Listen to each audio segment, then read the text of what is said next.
Dahera rero ni ijambo rikoresha mu kwerekana imanza zidahera. Zimwe mu manza zidahera aho hambere bavuga arorero nk'urubanza rw'umuntu uyishimbwa. Bavuga ko umuntu iyo yishimbwa wicimbwa rero ngo yaraburana abashinga naye bakamucira urubanza hama bakavuga n'ivyo azorihwa. Mugabo imbwa rero ntiyahera kurihwa kuko ngo nyene imbwa yumva uruhigi ruhagurutse agafata inzogera akaja kuvugiriza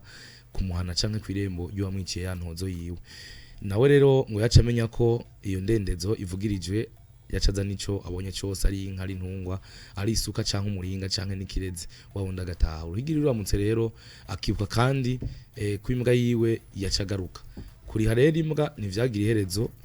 nyeneyo yaharuranga imbwa yiwe iba yishe vyinshi urumva urukuru higi rugeze yumva ati jewe nanje imbwa yanje bigiye guhiga ibinza ni inyama sinshobora rero kubura ikintu kandi hariho umuntu yanyiciye imbwa we yaca atora inzogera canke indendezo akagenda kumuhana w'uyo muntu